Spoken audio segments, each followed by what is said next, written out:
Ito na nga yung Rossi Macho 150 nila mga idol, no? Yung bagong decals nila. Walking sa kalilangan bukid nun. Life feels small, heart's a big one.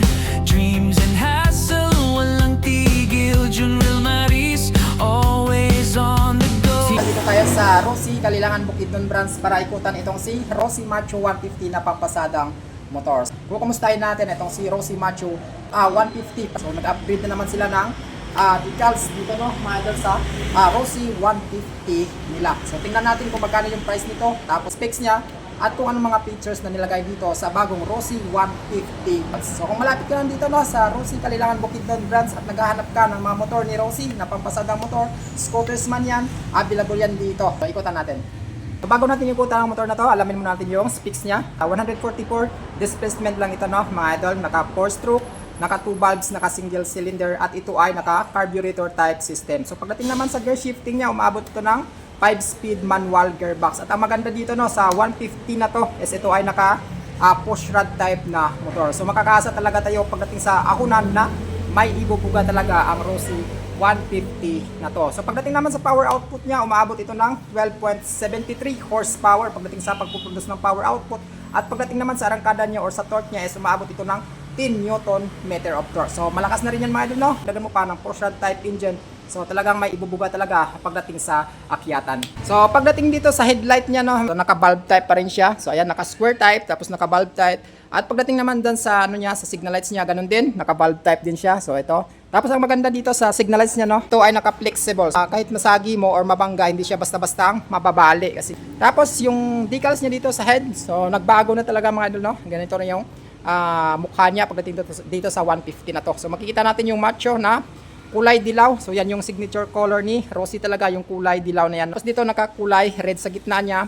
Meron siyang dilaw dito na kalahati yung kulay white dito na naman sa taas. Tapos lahat ng yan is nakakulay black na siya. Tapos pagbaba mo sa ilalim, meron siyang butas-butas dito, ayan, no? So good for aerodynamics or lusutan siya ng hangin. At ang busina niya, no, mga idol, makikita natin dyan sa loob lang. Makikita natin dito yung naka-white or naka-chrome pagdating sa pangalan ni Rossi. So pagdating sa suspension niya dito sa harapan, whip na siya ng rubber para hindi basta-bastang pasukan ng mga buhangin or mga bato-bato. So pagbaba mo sa kanyang suspension, makikita pa rin natin yung pangalan ni Rossi or sticker ni Rossi dito na color orange tsaka kulay dilaw. At dito naka-chrome na siya, fender niya. So stainless. Pasahan natin kapag naka-rim siya, mga idol, no, matic yan na naka-tube type talaga siya. So tire size niya, meron itong 2.75 by 17 standard at napakadaling hanapin ito sa aftermarket. Pagdating naman sa braking system niya, so ayan, makikita natin naka-mechanical drum brake siya. Meron na siyang ready na butas dito na lagyan mo ng sidecar. So at dito naman sa makina niya, naka-chrome.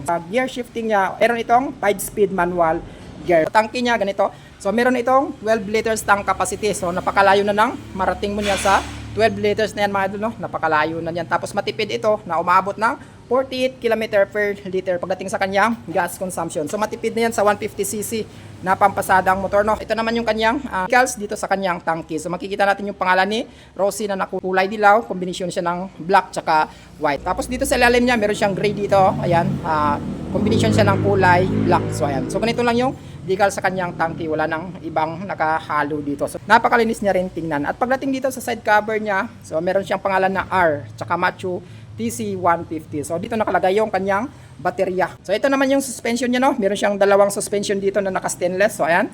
So ready na siya pang sidecar talaga. So ito naman yung ano niya, yung grab bar niya.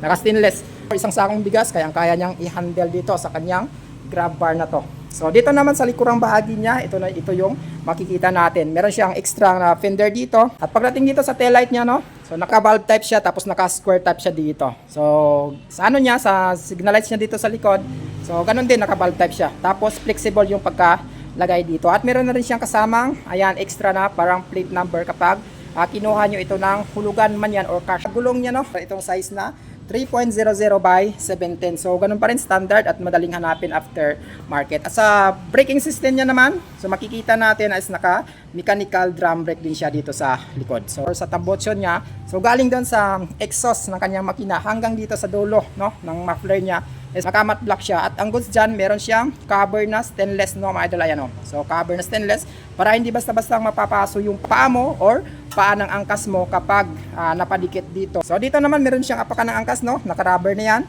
So ayan, natutupi siya at hindi siya aalog or ma-vibrate, no? Side cover niya, ganito rin yung nakalagay, Macho RTC 150. So dito, makikita natin dito banda, nakalagay din sa loob niya is yung kanyang air cleaner. So ito na rin siyang kickstart, no, mga idol, no? Meron kang backup na kickstart. So dito naman sa upuan niya, ito yung upuan niya, no, makapal siya. So ayan.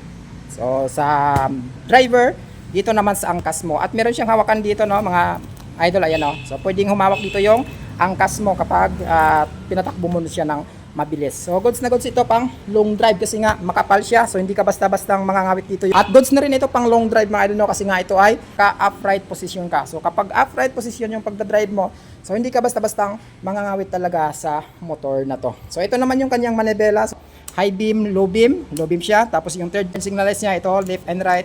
Tapos meron siyang busina dito, ayan. Tapos sa kabila niya naman, meron siyang headlight on, tapos off, tapos hazard niya naman dito, hazard, tapos dito yung electric start niya. So pagdating naman dito sa susian niya, so ignition key niya, ayan. So meron siyang traditional key lang yung ginamit dito, pwede mo rin siyang i-lock, no. So ikutin mo lang yan, so ikot yung ganyan, tapos i-lock mo, push mo lang, tapos magla-lock na siya, ayan, oh. So pagdating dito sa meter panel niya, naka-analog siya. So ayan, makikita natin yung speedometer 0 to 120. May odometer din siya or takbo mo. Tapos turn signal lights left, tsaka dito naman sa right, meron siyang neutral indicator, may high beam, low beam indicator, at meron siyang gear indicator dito. So kung interesado ka dito sa Rossi Macho 150 na to, meron siyang kabuang price ngayon na 46,500 pesos yung kanyang SRP. At pagdating naman sa kanyang installment, no, naka-straight monthly siya, mga idol, no. So ito siya, naka-straight monthly. Sa 1 year niya is 5,285 pesos. At pagdating naman sa kanyang 2 years is 3,120 pesos. At pagdating naman sa kanyang 3 years is 2,395 pesos. Kapag sinabing straight monthly, mga idol, no, magbabayad ka kaagad ng kanyang monthly installment. So kung naghanap ka ng Rossi Macho 150, punta ka lang dito sa Rossi Kalilangan Bukidnon branch. So